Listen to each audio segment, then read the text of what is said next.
Bon, ça sera Crown by Night. En fait, j'ai pas mal réfléchi. J'ai pas mal réfléchi sur la tente. Aujourd'hui, hier, j'ai reçu... on a vu une vidéo de Pierre qui a à nouveau une invasion et qui a des frelons en vol stationnaire. Dans les bonnes nouvelles, il y a Séraph qui m'a fait un retour. Il estime que les tentes plus les pièges ont fait un massacre chez les frelons, que ça a sauvé les meubles, quoi, en quelque sorte. Et pour savoir ce qu'il en est, il attend la fin de l'hiver pour voir si ces colonies auront survécu. Donc je pense que lui, il retirera pas ses tentes, je crois pas. Philippe m'a fait les mêmes remarques, il retirera pas les tentes. Donc bon, je pense que moi je suis toujours critique et moi je suis moins positif parce que je découvre en fait, les limites de la tente et je pense que en fait ce qui se passe, c'est quand on est à zéro, on serait super content d'avoir 80% de succès. Mais si on est à 80% de succès, admettons que la tente... Moi je pense que pour un rucher comme le mien, on peut atteindre 100%. Si je remets les tentes, je pense que je vais atteindre un résultat de 100%. C'est-à-dire que 100%, ça veut dire que les prédations d'abeilles sont totalement négligeables, qu'il n'y a pas de pression, que chercher à améliorer, ça serait un peu ridicule, quoi, un peu inutile. Donc ça c'est 100%.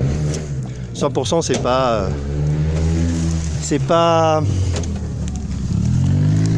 pas zéro abeille capturée, c'est pas ce genre de chiffre, c'est ridicule. C'est 100%, c'est qu'il n'y a plus de problème à résoudre.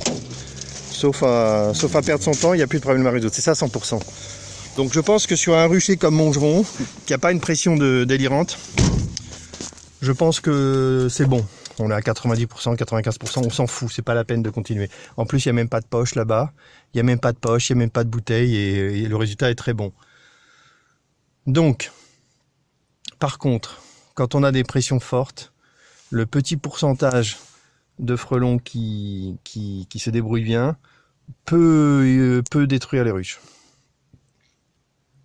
On l'a vu avec la vidéo d'Antoine. Et là, on prend conscience que un seul frelon qui n'arrive pas à capturer, il reste devant la grappe pendant des minutes et des minutes et il fait des dégâts considérables parce qu'à lui seul, il tient en respect toute la grappe.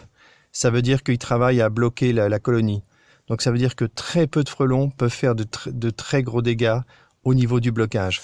Donc là, je suis en train de penser que le petit pourcentage, il y aura toujours un petit pourcentage de frelons qui vont apprendre à faire du vol stationnaire. Un tout petit pourcentage. Mais ce petit pourcentage, il peut être très très gênant. Quand on ne voit plus que ça, ça peut être très très gênant. Et on peut remarquer que finalement, ce petit pourcentage de frelons n'est plus un problème pour la prédation. Il devient un problème pour le blocage de la colonie. Parce qu'il reste longtemps. Et au bout d'un moment, si les abeilles ne sortent plus, il y a un cercle vicieux parce que les frelons ne capturent plus, donc ils restent longtemps. Donc là, on a un cercle vicieux qui va vers le blocage ou le ralentissement de la colonie. Donc finalement, un tout petit nombre de frelons peut avoir un impact énorme. C'est ça ma conclusion. C'est ça ma conclusion.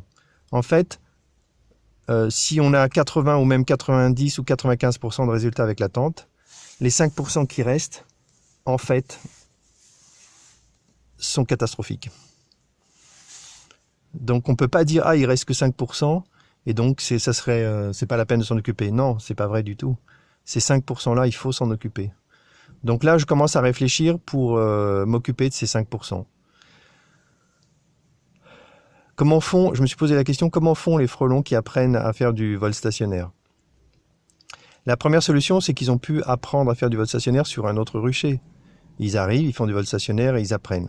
Ça, c'est une première solution. Une autre solution, c'est juste le hasard. Un certain nombre de frelons, ils ont des comportements différents, et puis j'ai déjà dit ça, et puis voilà, il y a un petit pourcentage de frelons qui réussissent. Donc admettons que ces frelons n'aient pas d'impact sur la prédation, que ce soit vraiment négligeable. Dans ce cas, ce qu'on chercherait à faire, c'est qu'il n'offre pas, qu'il ne soit pas une nuisance pour le blocage de la colonie. Quand je dis blocage, c'est même ralentissement de la colonie. Et donc là, ça me donne une idée que j'ai envie de tester. Ce serait de dire, ok, je garde la tente telle qu'elle est, elle capture énormément de frelons, ça va être vérifié partout.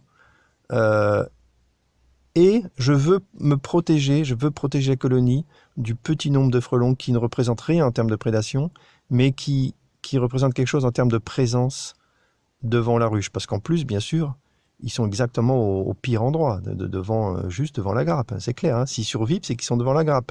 Mais s'ils sont devant la grappe, c'est là qu'ils créent le plus de dommages. Donc voilà, donc là je propose de tester des idées pour empêcher les frelons d'être présents devant la grappe. Voilà, donc ça réactive deux idées. Une que j'ai déjà testée qui n'a pas fonctionné, mais on peut réessayer, c'est de mettre un mobile devant la grappe, un mobile devant la planche d'envol, pour gêner les frelons.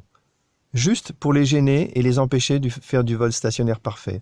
Ça, je l'ai déjà testé, ça n'a pas marché. Conclusion, il faut réessayer avec autre chose. Moi, j'avais mis des globes, j'avais mis des mobiles, peut-être qu'il faut mettre autre chose. Je pensais à des petits papillons rotatifs qui feraient juste un mouvement, et même éventuellement un mouvement lent, pour gêner les frelons et leur faire des erreurs. Ça, c'est la première idée. La deuxième idée, ça serait de dire, on continue d'essayer de les capturer, et on fait on augmente l'auvent.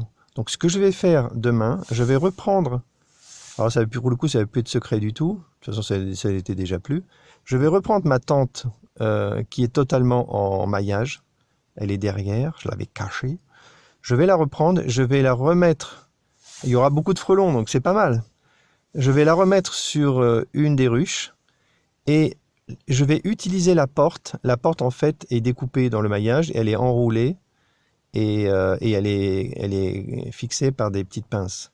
Donc je peux utiliser cette porte pour faire un petit auvent.